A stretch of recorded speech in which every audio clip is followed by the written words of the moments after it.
بھارت کے غیر قانونی زیر قبضہ جموں کشمیر میں بھارتی فوجیوں نے اپنی ریاستی دہشت گردی کی مسلسل کارروائیوں کے دوران رواں برس جنوری سے جون تک 33 کشمیریوں کو شہید کیا۔ ایک رپورٹ میں کہا گیا ہے کہ قابض فوجیوں نے ان میں سے 16 نوجوانوں کو جعلی مقابلوں یا دوران حراست شہید کیا۔ اس عرصے کے دوران حریت رہنما فردوس احمد شاہ اور کشمیر ہائی کورٹ بار ایسوسی ایشن کے سابق صدر میاں عبدالقیوم سمیت 2589 کشمیریوں کو گرفتار کیا گیا۔ فوجیوں نے محاصرے اور تلاشی کی کارروائیوں کے دوران کیمیائی مادے کا استعمال کرتے ہوئے کم از کم 6 گھر اور دیگر عمارتیں تباہ کی۔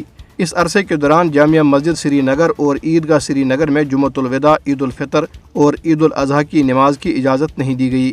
رپورٹ میں کہا گیا ہے کہ حریت رہنماؤں اور کارکنوں سمیت ہزاروں کشمیری مقبوضہ جموں کشمیر اور بھارت کی دور دراز جیلوں میں قید ہیں۔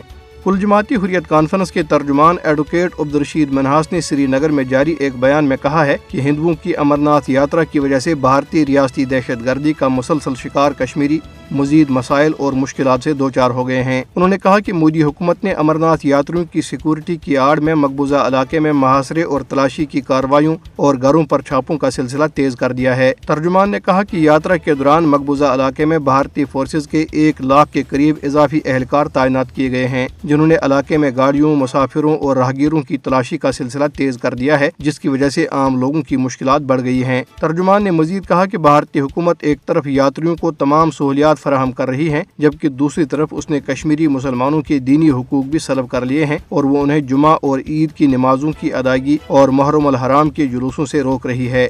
28 جون کو شروع ہونے والی امرناتھ یاترا 19 اگست تک جاری رہے گی۔ مودی حکومت نے جموں خطے کے ضلع سانبا میں فرمان علی اور فرمان دین نامی 2 شہریوں کے 50 لاکھ روپے سے زائد مالیت کے 2 رہائشی مکانات ضبط کر لیے۔ بھارتی حکومت مختلف بہانوں سے کشمیری مسلمانوں کی املاک ضبط اور مسمار کر رہی ہے، جس کا واحد مقصد انہیں جاری تحریک آزادی کی حمایت ترک کرنے پر مجبور کرنا ہے۔ ضلع کپواڑہ کے علاقے کنڈی کے سینکڑوں رہائشیوں نے قابض بھارتی انتظامیہ کی عوام دشمن پالیسیوں کے خلاف احتجاجی مظاہرہ کیا۔